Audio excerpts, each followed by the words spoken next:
We have been talking a lot about celebrities, and we have someone who knows all of the celebrities, it seems like. A celebrity in his own right. Gets to speak with. Gets to speak with. That's why. But I always say, whenever we're lucky enough to get any kind of a Chicago exclusive with anyone, Fox 32 got. Mm-hmm. We collectively got the Chicago exclusive. That's very generous, EJ. Well, you've had quite a interaction with Mr. Tom Cruise yet again. Yeah, we got a cool one. We had a nice one over the weekend. We traveled to New York to the North American premiere of the 8th and final Mission Impossible film. Mission Impossible: Final Reckoning hits theaters this Friday, and he's just one of those guys that it is impossible to have a bad interview with. It's no matter what you talk, you could ask him, what color is the sky, and the way I always tell people, the way he locks in to you, it is as if everyone else in the world does not matter. It is when he talks to you, you feel like I am the most interesting person alive.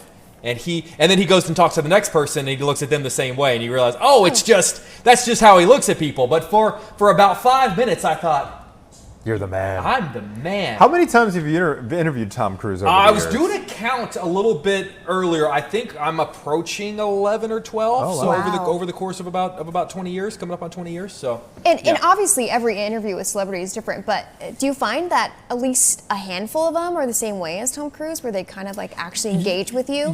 I always say that the people who reach that Tom Cruise level, they kind of get it. When you talk with a Tom Cruise, or you talk with a Tom Hanks, or a Will Smith, Halle Berry, Meryl Streep, there are a lot of reasons that they're at the level that they are. There are a lot of reasons that they've lasted in the industry as long as they have.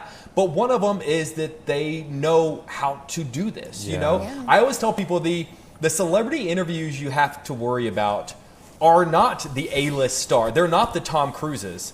The A-list stars know how to do this. They get it. They've been doing it for a while. The C-list stars are great because they're just happy someone's talking to them. They're just happy to be in the room.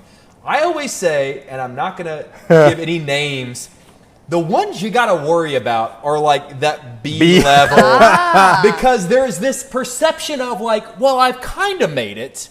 Therefore, I'm going to do the celebrity thing that I've always heard about.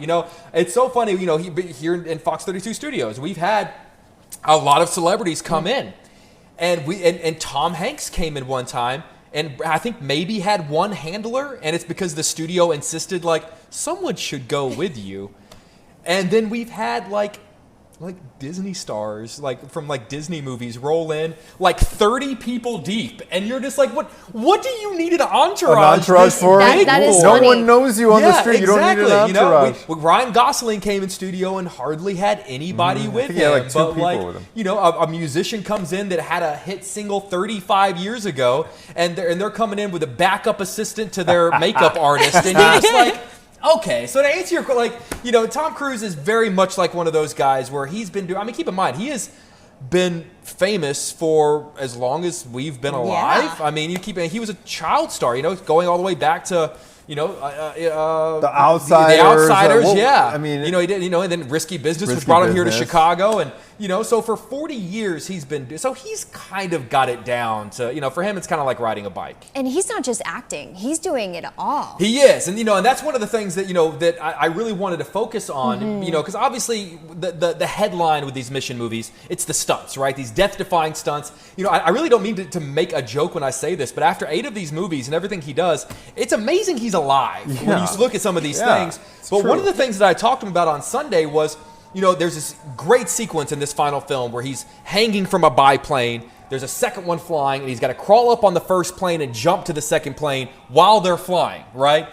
But when he's up there, he doesn't have a director, he doesn't have a cinematographer, he doesn't have a lighting person. He's up there by himself, basically. So he's doing these stunts, he's hanging on for dear life. All the while, he has to keep in mind, where's the camera? Where's the sun? Where am I in relation to the camera? Wow. If you're 2 feet 11 inches, you're too close. If you're 3 feet 1 inch, you're too far. You've got to be right within the right focus or the whole thing's done. So that's one of the things I spoke to him about, is not just making acting decisions on that plane, but filmmaking decisions as well.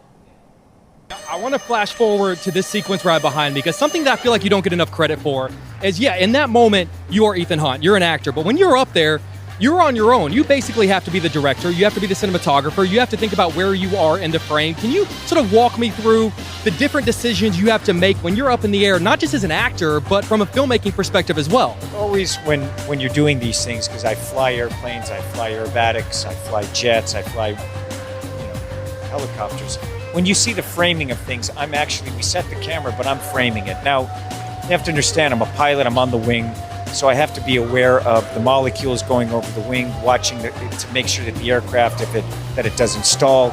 I have worked with the pilots to educate them in terms of what I need when I'm on the wing. We're working together, because pilots flying me, I have to be aware, because we're in dangerous situations, whether we're low or high. You don't want that airplane to get into a stall. So I have to be aware of that. I have to be aware of performance. I know the maneuvers, and we're developing the maneuvers in order to get me into different spaces on the wing. And when the audience sees it, you'll see what I'm talking about. So also, when you're doing it, you have to be aware of where the helicopter is, performance, lighting. Sometimes when I'm flying the airplane, I'm actually even handling the focus. I'm flying the airplane and I'm throwing focus and working it back and forth. So all of those, you just have to know performance, what I'm doing, and then have the spatial awareness of where that camera is, what story we're telling, and then have enough energy to be able to do it. It's a fascinating conversation and a fascinating answer by him. Jake, given what you have reported of late with regard to AI, Sure, and all that generative AI, is he, I know there was a movie called The Last Action Hero, Sure. is he the last true action hero? You know what? I think so, because if only he has redefined what action meant. You know, a lot of my buddies and I, we have the argument watching these movies, because they're spy thrillers, of Mission Impossible versus Bond, right? 007 versus Ethan Hunt. And this is blasphemy to a lot of people, but I take the Mission movies over the Bond movies, because here's my argument, like to your point, him being the last one that can do this kind of stuff. A lot of actors can and have played James Bond and have done so very well.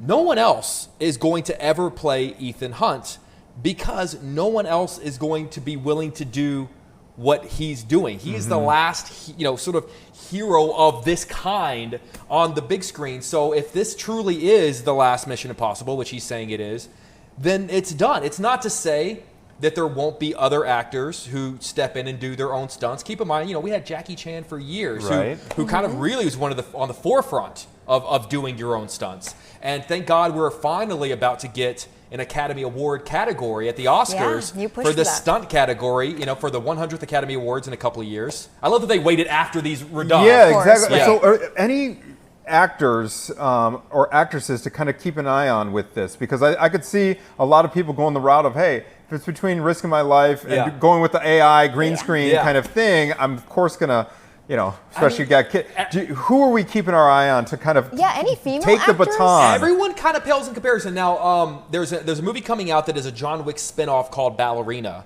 That stars Ana de Armas, and she's kind of plays very much a John Wick type of character. She does a lot of stuff, but one of the things, and I actually do appreciate this, a lot of actors are very aware of the contributions that stunt people do. Like while it is always a great narrative, anytime we can ever say person X does their own stunts, there's an entire community of stunt men and stunt women.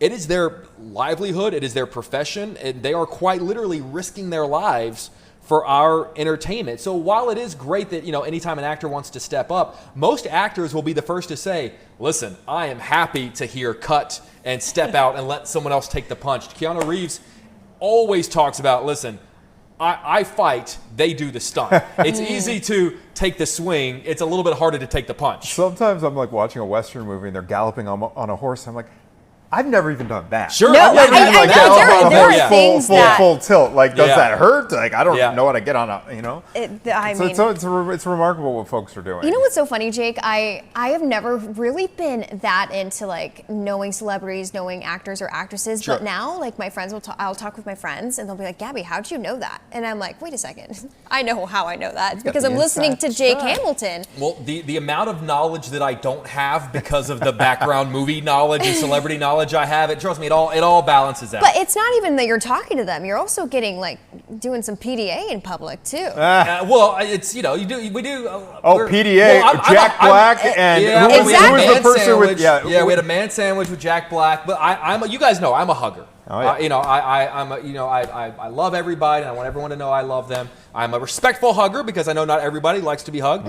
But we had a cool when we wrapped up my conversation with Tom. And keep in mind, I've been talking to Tom for almost 20 years by this point. We had a really nice little moment. I'm proud of you. Thank you, sir. I'm proud of you. Thank you, sir. It's an honor. Good to see you, sir. Thank you. and that came from the very first time I ever interviewed Tom was, like I said, coming up on like 20 years ago. Hadn't hit puberty yet. Your voice hadn't changed. No, I still had, And you know, it's so funny. cute. I was in college and I was waiting on him to show up. I was in a hotel in New York waiting on him to show up to the interview room. And so I was in the hallway because you wait in the hallway before you go in. And I was on the ground like this with books piled up because I had a paper the next day.